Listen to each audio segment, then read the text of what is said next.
Hello, what's up mga ka-hunter? Magandang araw sa inyong lahat, Luzon, Visayas at Mindanao. The True Treasures ay muling nagbabalik. Sa episode natin ngayon mga ka-hunter ay tayo ay inanyayahan ng isang ka-hunter natin na bisitahin yung kanyang nakita sa isang site na kung saan ito po ay isang lumang sementeryo mga ka-hunter.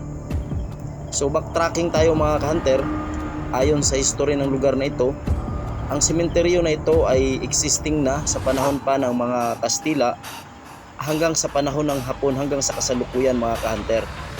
Subalit sa mga sandaling ito mga ka-hunter ay yung naabutan natin ay wala na pong laman yung lahat po ng mga kabaong o lahat po ng mga pantheon na makikita nyo dito mga ka-hunter, sapagkat ito na po ay inalis, tinanggal at inilipat na po doon sa area o kinuha na po ng mga pamilya nila at inilipat na doon sa bagong sementeryo na pinagawaan sa kanila mga ka-hunter. Kaya kami po ay pumunta, medyo creepy nga lang yung location, at first time ko din mga ka-hunter na makaranas ng ganitong site na kung saan ay isang lumang sementeryo yung aking napuntahan mga ka-hunter. At base sa history niya ay posible nga na mayroong itinagong kayamanan dito sa loob ng sementeryong ito, kasi alam naman natin na yung mga Japanese Imperial Army ay mahilig talaga magtago ng kanilang mga kayamanan sa mga imposibleng lugar na pwedeng hukayin ng mga treasure hunters na kagaya natin. Talagang sinasadya nila na magtago sa mga ganitong lugar dahil alam nila na yung mga Pilipino ay masyadong mataas yung respeto sa ating mga yumao mga ka-hunter.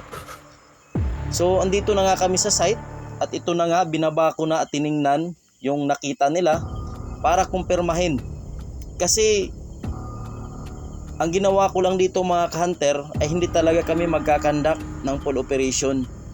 Ang request din kasi nila ay i-detect lang, i-scan lang, pagkatapos ay tingnan ko kung anong resulta ng detection, at sa pagsilip ko sa area ay saka pa magkakandak ng operation mga ka-hunter. Kung makikita nyo mga ka-hunter ay kinapa ko talaga yung sinasabi nilang nakita nila sa ilalim. Hindi nga lang sa pagkakataon na ito ay hindi nga lang natin makita dahil may tubig, pero sabi naman nila kapag low tide daw ay bumababa daw po ang tubig na nandyan. So sakto kasi na high tide yung pagpunta natin dyan mga ka-hunter, kaya may tubig at hindi ko naipakita at hindi ko rin nakita. Kaya ang ginawa ko dyan ay base na lang sa makakapa ko sa ilalim, kasi kakaiba naman ang semento at saka bato na makapa natin.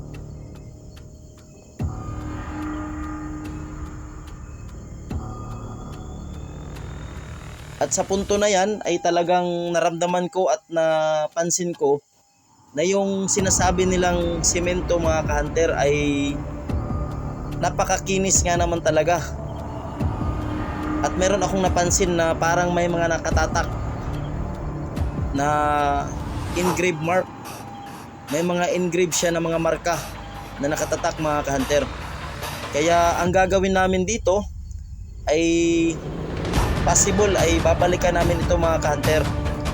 At kung nagustuhan ninyo at umabot kayo sa part ng video na ito ay tulungan nyo naman akong i-subscribe, i-like at i-share ang video natin para sa mga susunod pa na update. Maraming salamat mga ka-hunter. God bless sa inyong lahat.